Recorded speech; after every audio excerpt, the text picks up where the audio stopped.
Waalaikumsalam warahmatullahi wabarakatuh. Waalaikumsalam Ya, warahmatullahi jadi ini wabarakatuh. kan pertemuan ke-8 ya? Iya, Prof. 8 ya? Iya, Prof. Bu Suci, ya 8 ya? Iya, Prof. Oke, 8 terakhir ini. Terus saya tanya, sudah ada tugas atau belum? Baru 2, Prof. Baru 2. Oke, baik. Kita mulai. Eh, kenapa ini banyak? Kok tambah 1? Tambah satunya masih semua mana? Mana? Jumlah mahasiswa PIP 8, Prof. Oh, 8. Oh, berarti benar ini. Oh, bukan Ya, 7. Prof. Oke, baik. Baik, kita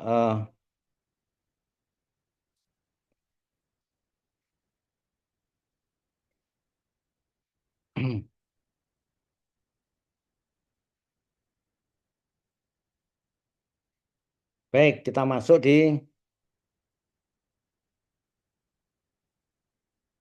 paradigma baru yang kedua.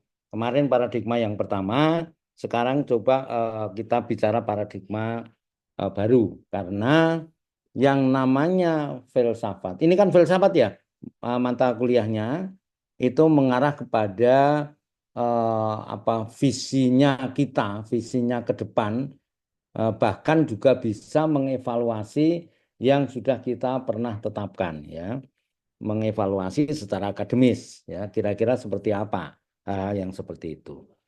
Oke, kita mulai. Ini mengingatkan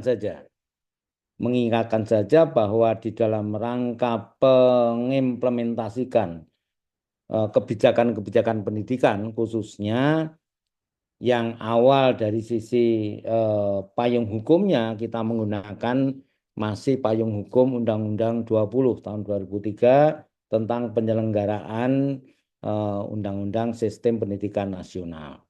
Nah, ini sering saya munculkan supaya kita tahu bahwa di undang-undang kita itu ada semacam apa itu pengkotak-kotaan ya. Sebenarnya mengkotaknya itu dalam rangka untuk mengefisiensikan baik-baik dalam konteks akademik maupun profesional yang sering apa itu berimplementasi di kampus itu biasanya dua itu ya.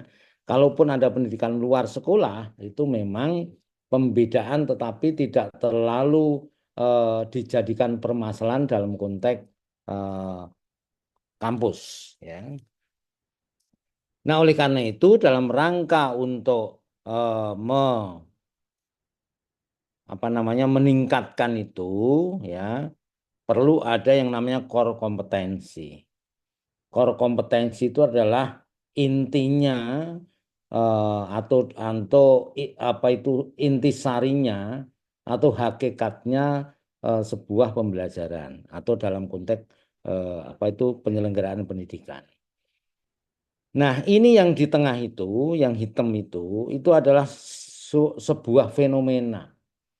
Sebuah fenomena yang tidak bisa kita apa namanya meninggalkan hal seperti itu karena itu masalah perkembangan di dunia ya, perkembangan di dunia itu karena adanya industrialisasi dan globalisasi di luar-luar sana, mau tidak mau kita harus juga mengikuti hal-hal yang seperti itu, khususnya dalam kaitannya dengan kebutuhan-kebutuhan kompetensi sebagai calon tenaga kerja ya, atau calon pekerja ya, bahwa perubahan-perubahan kehidupan itu semakin ke sini semakin cepat. Ya, dulu kalau dalam konteks elektronika itu dulu yang namanya radio itu umurnya panjang munculnya radio, tapi sekarang itu sudah hampir setiap hari ya. Bahkan sekarang yang namanya radio portable itu sudah jarang karena apa? Sudah bisa di apa namanya digabungkan dengan video, dengan HP, digabungkan dengan laptop, digabungkan dengan yang lain-lain sehingga sudah jarang sekali yang namanya toko radio di toko-toko itu secara portable itu sudah dijual belikan ya karena sudah ada apa namanya perubahan-perubahan yang sangat cepat sekali dalam bentuk yang sangat kecil, tapi bisa menyampaikan atau bisa diimplementasikan fungsi-fungsi yang namanya radio. Televisi masih banyak, ya walaupun apa namanya komputer-komputer sudah bisa dimasukkan di situ, ya, tetapi masih diperlukan di luaran sana atau di rumah-rumah masyarakat. Nah, berikutnya dalam kaitannya dengan kompetensi inti atau core kompetensi yang tadi harus dibutuhkan dalam partnership for 21 century skill itu disepakati bahwa mengapresiasi perbedaan budaya merupakan core kompetensi. Ya, jadi pembedaan budaya itu jangan justru kita hindari, justru menjadi sebuah kekayaan, ya, menjadi sebuah kekayaan. Kalau di apa namanya di sekolah atau di prodi kita itu ada orang dari Bugis, ada orang dari Makassar, ada orang dari Selayar, ada orang dari Jawa, ada orang dari Bali, itu justru sebuah kekayaan, ya, sebuah kekayaan dalam terkait dalam konteks keilmuan, ya. Tidak ada aturan apapun bahwa ilmu sejarah itu harus dipelajari oleh orang Bugis, tidak, ya. Bahwa matematika itu harus orang Sunda, tidak juga, ya. Jadi ini pembedaan-pembedaan itu seharusnya malah menjadi sebuah kekayaan, ya. Oleh karena itu kebutuhan-kebutuhan kemampuan siswa, ya, ke depan ini memang perlu item-item yang ada di layar. Yang pertama adalah menggunakan century skill di abad 21 itu, bahwa berpikir kritis itu sudah diperlukan. Problem solving itu sudah sangat dipahami untuk memahami isu-isu global, bukan lagi isu-isu lokal atau isu-isu regional. Isu-isu global itu di Amerika, di sana, di Arab sana, ya, di Arab sana antara Iran dan Israel itu begitu cepatnya bisa kita sampaikan atau bisa kita pahami bahwa di sana terjadi perang. Itu yang disebut dengan global, isu-isu global itu. Perang Ukraina dengan Rusia begitu cepatnya bisa terkabarkan di Indonesia.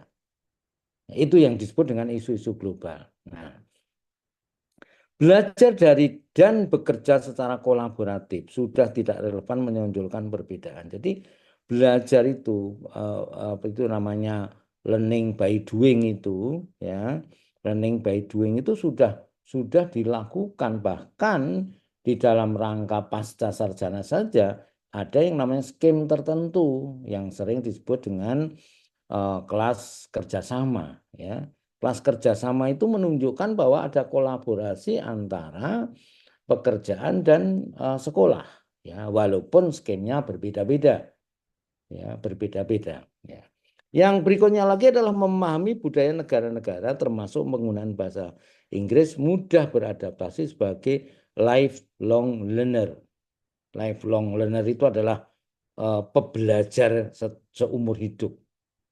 Pebelajar seumur hidup itu artinya walaupun kamu tidak sudah sekolah, sudah lulus, ya, bekerja itu juga terjadi lifelong learner, ya.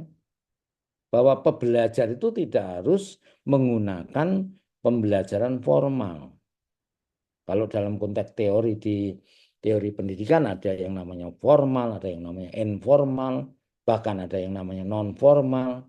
Ketiganya bisa masuk di situ. Ya, ketiga-tiganya itu bisa masuk yang namanya learner tadi. Learner itu pebelajar. Dan pebelajar itu tidak selalu formal.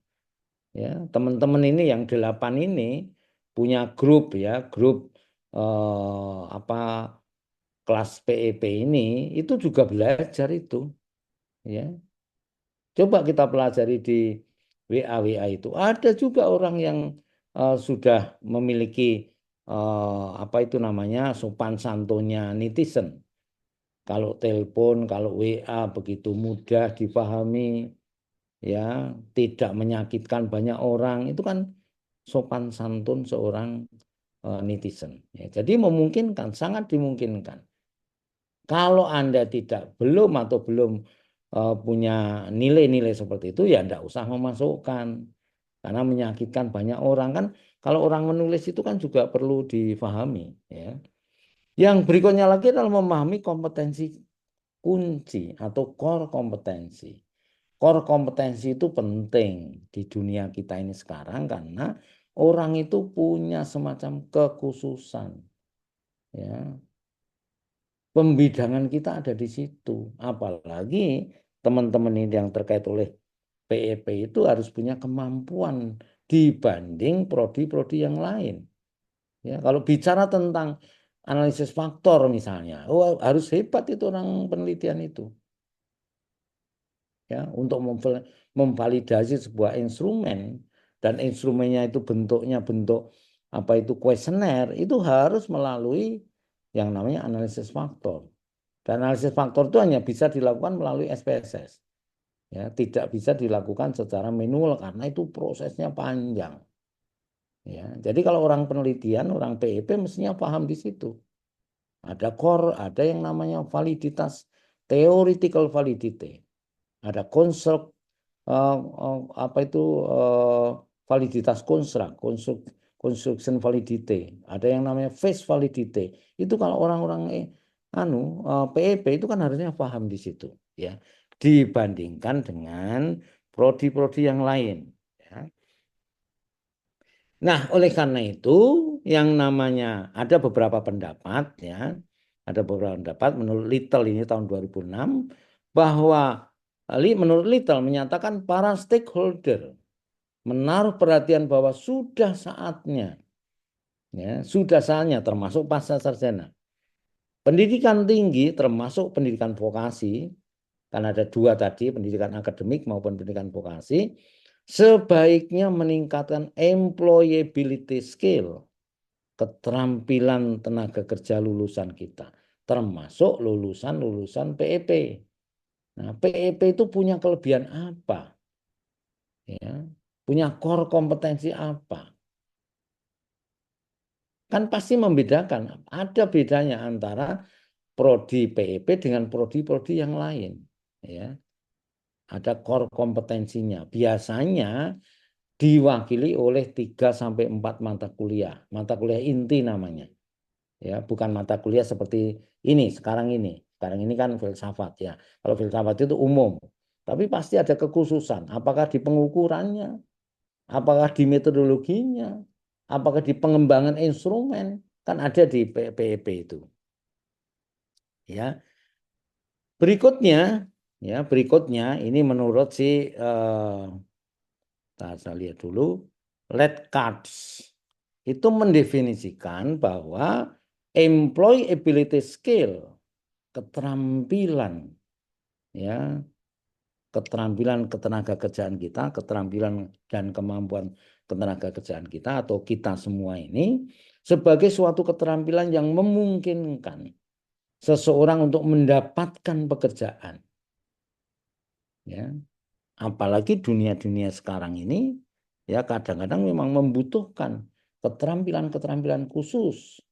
Bahkan di penerimaan-penerimaan pegawai itu diperlukan ditambah kemampuan-kemampuan khusus, misalnya tentang komputer dasar lah, ya tentang komputer dasar, atau lagi kalau PEP mungkin ditambahi keterampilan lanjut terkait oleh apa itu statistik misalnya, ya, statistik yang berbasis komputer itu SPSS, NCSS dan seterusnya dan seterusnya. Atau untuk dapat tetap bekerja meliputi, nah ini juga penting. Yang pertama adalah personal skill, keterampilan personal, ya. Kalau kayak guru namanya kompetensi personal. Ya, bagaimana senyumnya seorang guru, ya. Bagaimana perwajahannya seorang guru. Kalau itu kompetensi personal. Kalau keterampilan personal itu adalah keterampilan yang berbasis kemampuan-kemampuan personal. Ya. Yang kedua adalah interpersonal skill. Interpersonal skill keterampilan berkomunikasi dengan orang lain. Ya, berkomunikasi juga tidak gampang. kalau tidak kita atur atau tidak kita pelajari.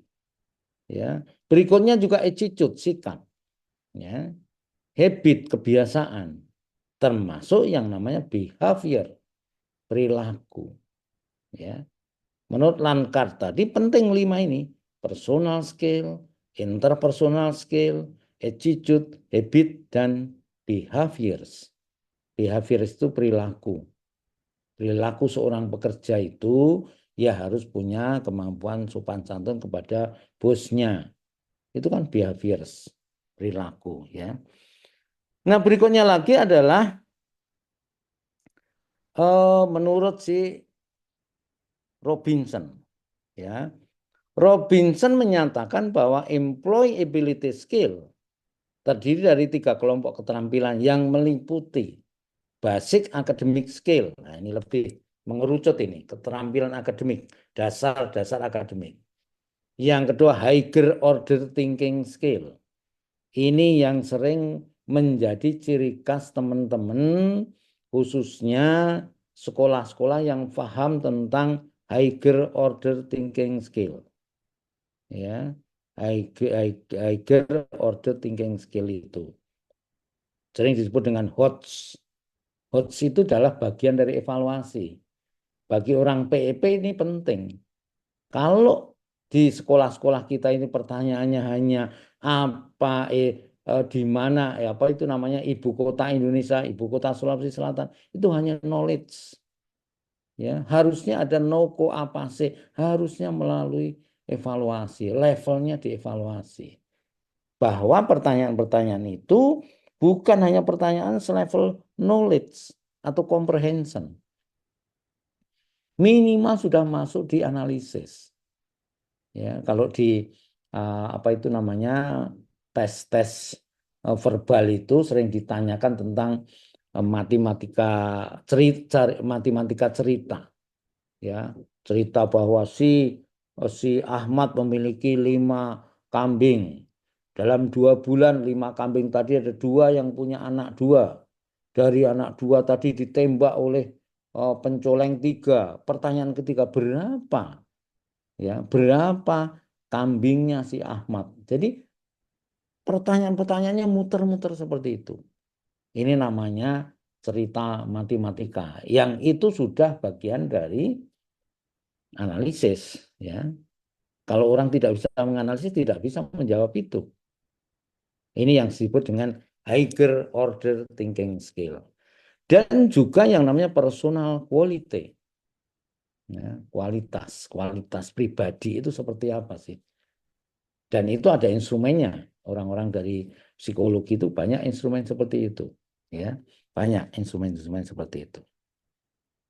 Nah, oleh karena itu, ya, ini masih yang berikutnya lagi tentang Board of Canada tahun 2000, bahwa employability skill sebagai suatu istilah yang digunakan untuk menjelaskan keterampilan dan kualitas individu yang dikehendaki oleh pemberi. Pemberi itu maksudnya ya apa itu perusahaan-perusahaan yang akan menerima kita. Kalau kita tidak punya kemampuan-kemampuan itu akan tersingkirkan. Ya. Jadi kalau hanya IP itu sudah, itu namanya output, yang dia perlukan adalah outcome.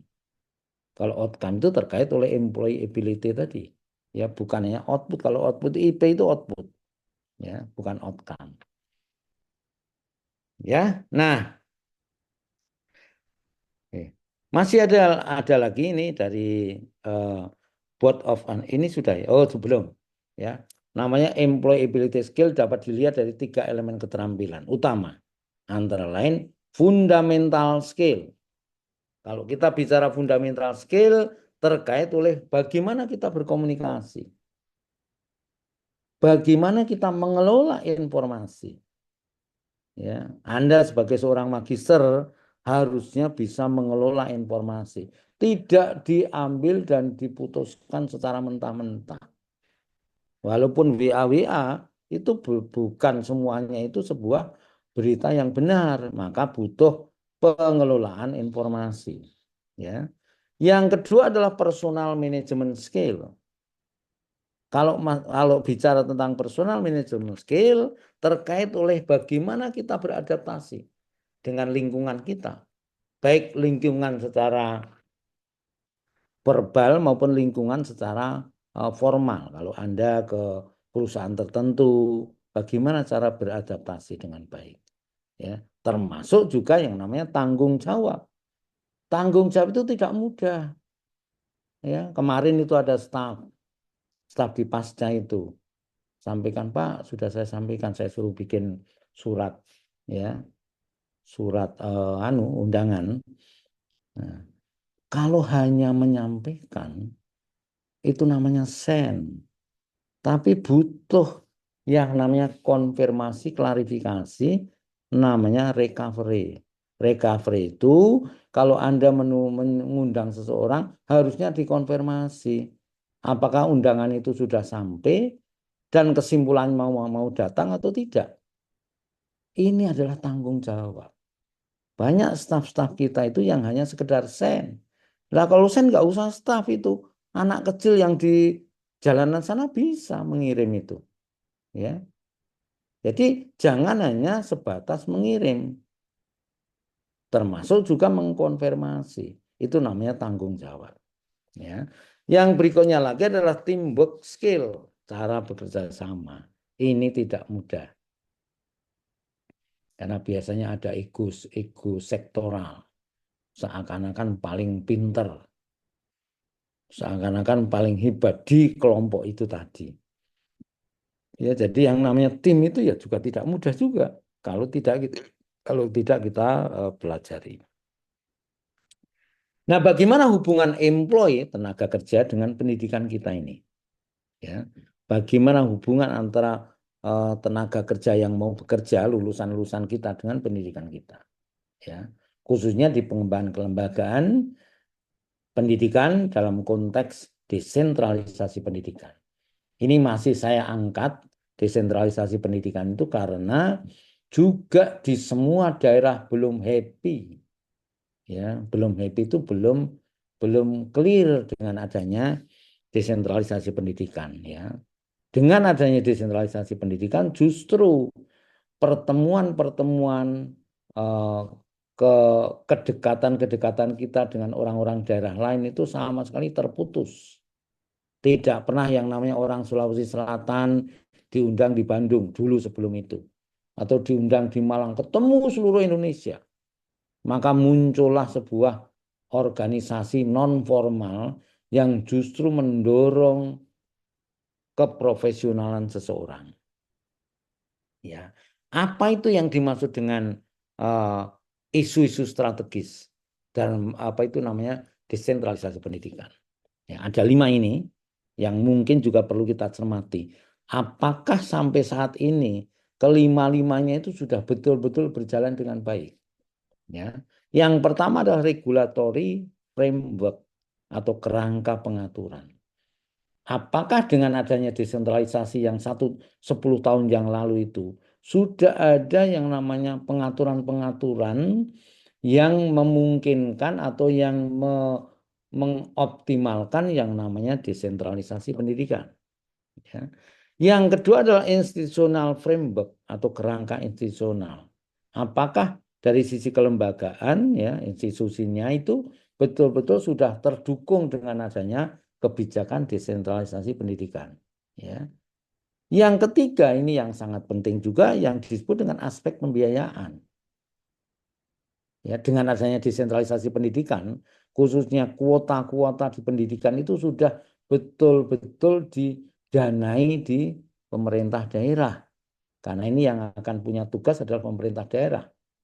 Khususnya misalnya di level-level SMA. Level SMA, level SMK itu desentralisasinya ada di provinsi. Sedangkan yang SMP dan SD ada di kabupaten. Nah, apakah pengaturan itu sudah ada?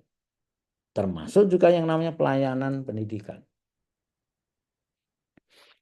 Yang keempat adalah capacity building. Ya, capacity building itu artinya pengembangan kapasitas. Apakah kepala dinas kita, kepala dinas pendidikan, betul-betul punya background pendidikan, punya background ilmu pendidikan, ya, atau masih politis yang lebih mencuat di situ.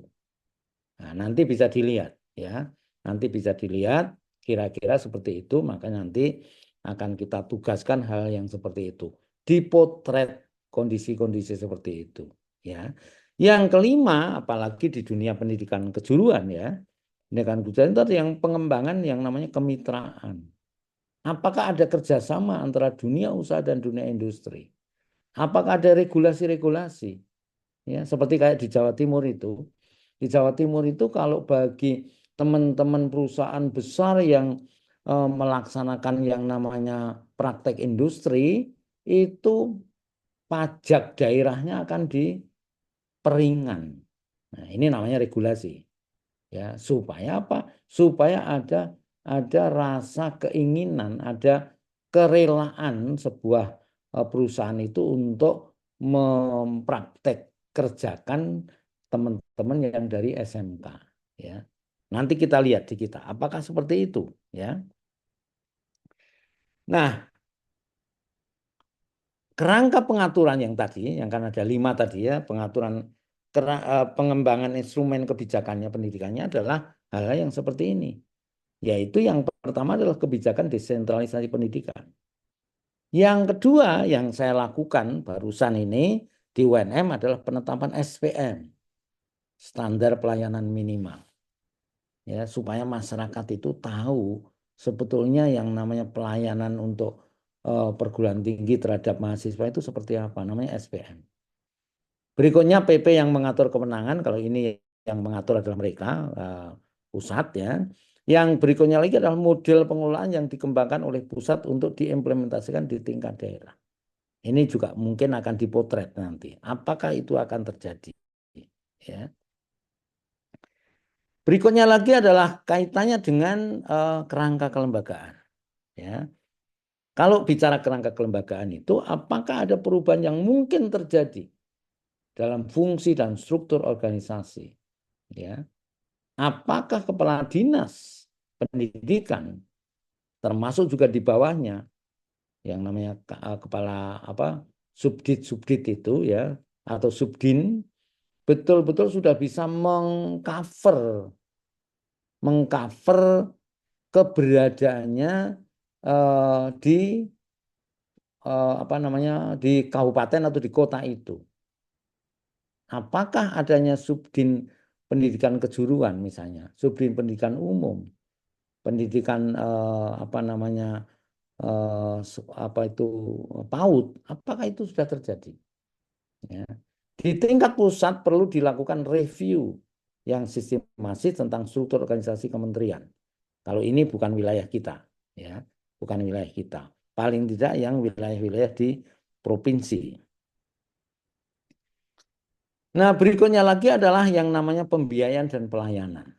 Apakah faktor budgeting pada setiap level pemerintahan dalam pengelolaan pendidikan, termasuk pendidikan kejuruan, apakah sudah terjadi seperti itu?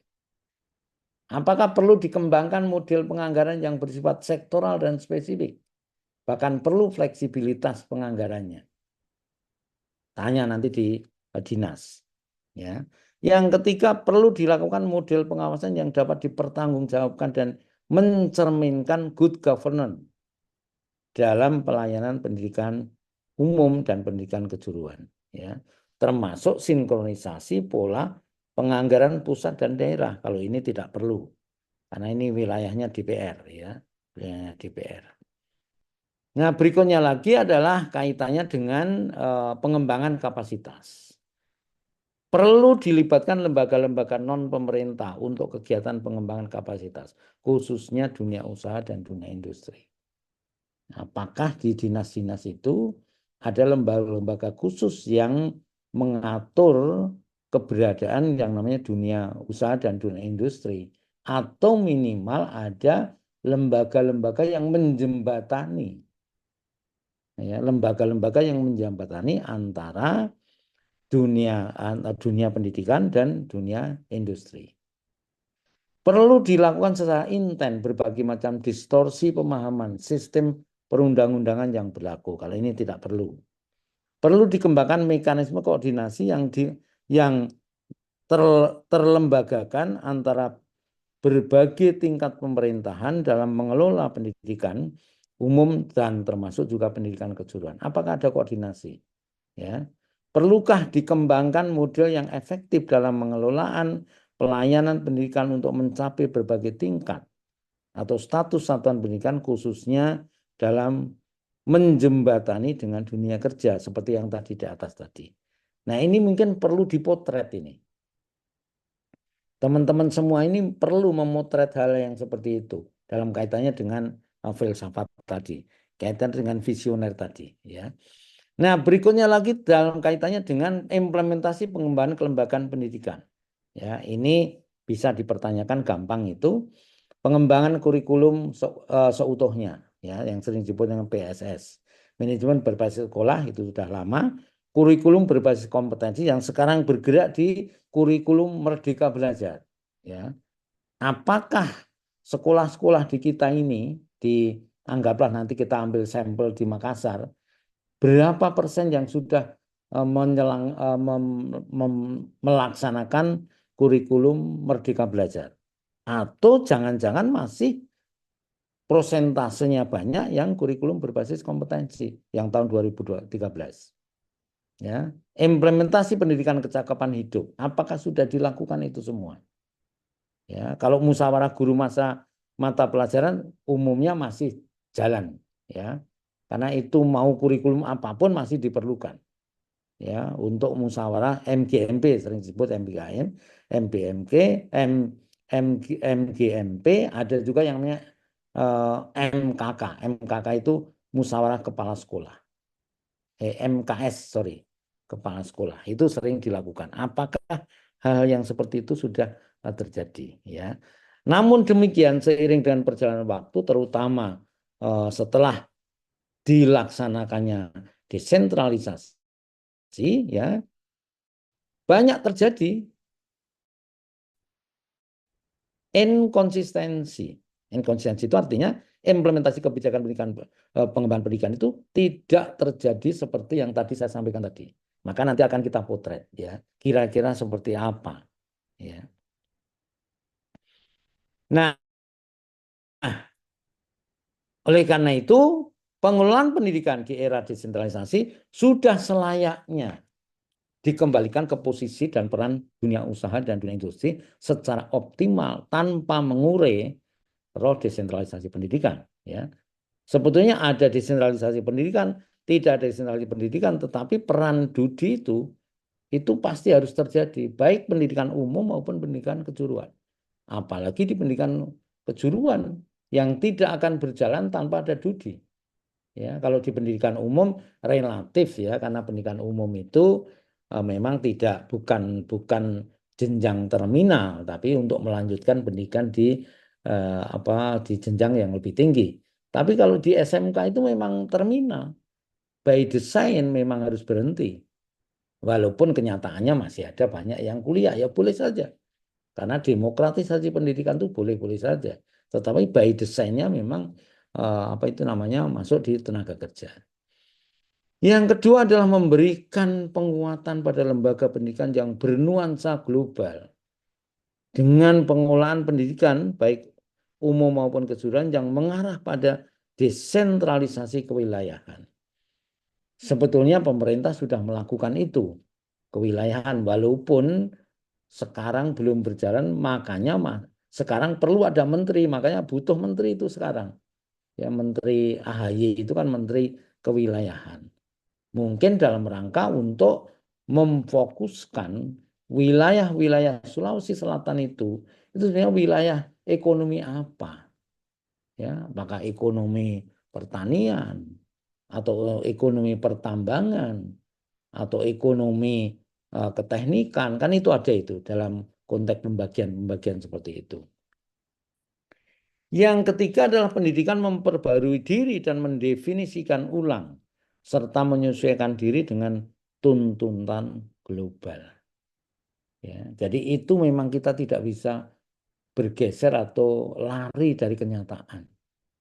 Tidak bisa kita meninggalkan apa namanya eh, pengaruh-pengaruh global, pengaruh-pengaruh industrialisasi, tidak bisa kita lari dari kenyataan. Oleh karena itu kita harus memiliki pengetahuan-pengetahuan yang namanya mengantisipasi hal-hal yang seperti itu. Ya, apa yang harus dapat dilakukan dalam rangka pengembangan itu? Ya, yang harus dilakukan adalah banyak ini. Salah satu di antaranya adalah eh, pengembangan pengembangan kelembagaannya itu ada yang namanya level inisiasi. Penyiapan proses desentralisasi yang benar antara lain desentralisasi pendidikan bidang ekonomi, bidang pendidikan, otonomi satuan pendidikan, dan peran serta masyarakat dalam pengembangan pendidikan umum termasuk kejuruan. Yang kedua adalah level instalasi. Hal-hal yang sudah dilakukan pada tahap inisiasi dituangkan pada institusi pendidikan untuk menuju perubahan secara kelembagaan antara lain piloting capacity building, manajemen di tingkat daerah dan menyiapkan SDM. Ya, yang sebentar, sorry, ya, setelah saya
ya,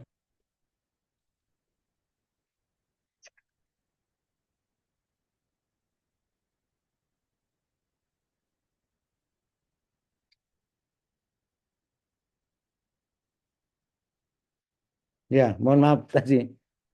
Oke, terdengar ya? Terdengar, Pak. Ya, terdengar ya. Jadi level-level tadi mana tadi? Sebelumnya tadi yang mana?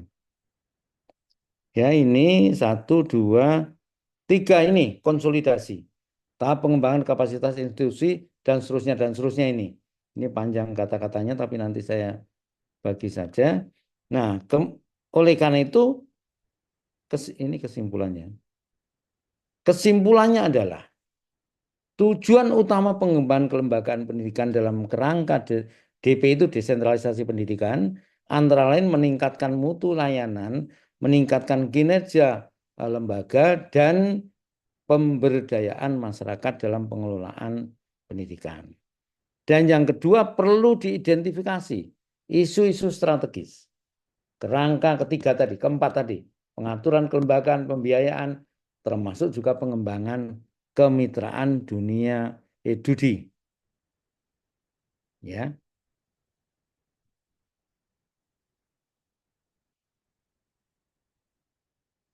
Kesimpulannya perlu dikembangkan kerangka kebijakan dalam kerangka desentralisasi. Kebijakan desentralisasi pendidikan yang konsisten, mekanisme penetapan SPM dan seterusnya dan seterusnya. Itu tadi sudah saya sampaikan sebelumnya. Perlu dikembangkan model pembiayaan tadi, ya. Yang tadi juga sudah kita sampaikan. Yang ketiga adalah pengembangan kapasitas berdasarkan fungsi desentralisasi. Nah, ini semua nanti kita coba akan tugaskan, ya. Akan tugaskan, sudah kesimpulan tadi, ya.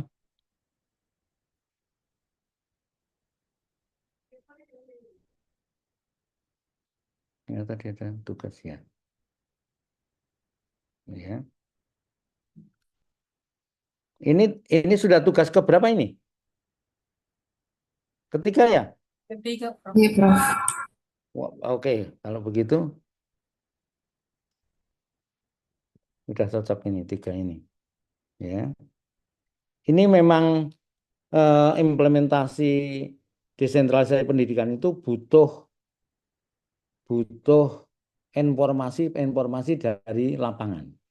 Yang saya maksud lapangan itu bisa juga lapangan itu di dinas pendidikan, bisa juga di sekolah, ya. Jadi ini nanti saya sampaikan juga tugas-tugas ini, ya.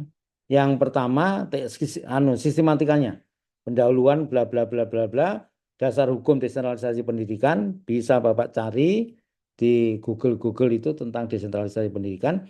Yang ketiga adalah implementasi desentralisasi pendidikan bidang pendidikan menengah di Provinsi Sulawesi Selatan, ya. Kita batasi di pendidikan menengah. Nanti kita pertanyakan di dinas. Ya, dengan tadi yang saya tanyakan tadi, yang saya sudah sampaikan tadi, ya, tentang bagaimana pola kerjasamanya, bagaimana pembiayaan dan seterusnya, ya. Nah, tugasnya, ya, apa itu? Persyaratan teknisnya adalah ini. Ini adalah tugas terakhir dari tiga tadi, dan tolong maksimal seminggu setelah ini Bapak Ibu sampaikan atau Bapak kumpulkan di lantai 2, ya, di lantai 2 di pasca sarjana, ya. Ada 3 tugas tadi, ya, silakan segera dikumpulkan karena yang 1 2 itu saya belum tahu sudah dikumpulkan atau belum, ya. Nanti saya cek di sisa, ya. Oke. Ada yang perlu diklarifikasi? Silakan tentang pertanyaan-pertanyaan tadi. Prinsipnya di pertemuan terakhir ini kita adalah paradigma baru untuk mencoba mereview kebijakan desentralisasi pendidikan yang sudah cukup lama. Tapi akan kita lihat apakah roh desentralisasi pendidikan sesuai dengan desainnya pemerintah itu betul-betul sudah jalan di lapangan. Kalau belum, bagaimana problemnya dan bagaimana pelaksanaan itu sudah dilaksanakan atau belum? Yang tadi sudah saya sampaikan tadi, ya. Oke, begitu? Ya, kalau tidak ya nanti segera saya kirim. Ini biasanya saya kirim ke siapa? Saya, Prof. Ke Kuliah Nur Alim. siapa? Kuliah, Prof.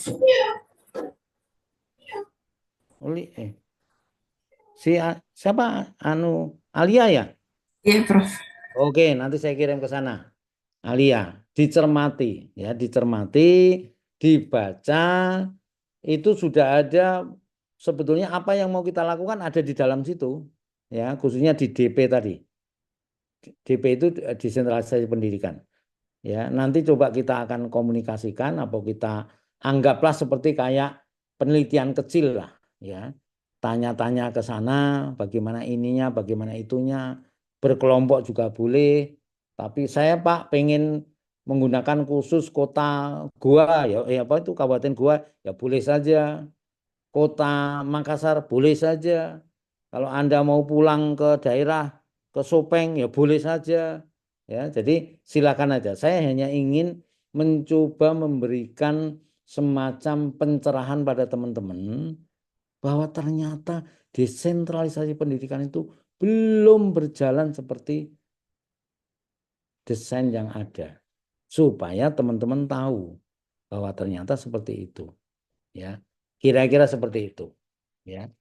Oke, kalau tidak ada yang perlu ditanyakan ya kita tutup karena ini sudah Maaf, Prof. pertemuan terakhir ya. Mau bertanya, Tabe. Ya, Tadi terakhir ya. terkait dengan, iya, Tabe mau bertanya, Prof. Oh, bertanya. Oh, silakan. Iya, Tabe tadi terkait tugasnya Prof. Apakah lembaga yang bersangkutan harus di Dinas Pendidikan atau boleh ke BBPMP misalnya atau yang terkait dengan ini desentralisasi pendidikan atau di BBGP ataukah wajib di Dinas Pendidikan saja, Prof? Yang bisa banyak menjawab itu orang Dinas Pendidikan. Karena judulnya adalah desentralisasi pendidikan. Ya.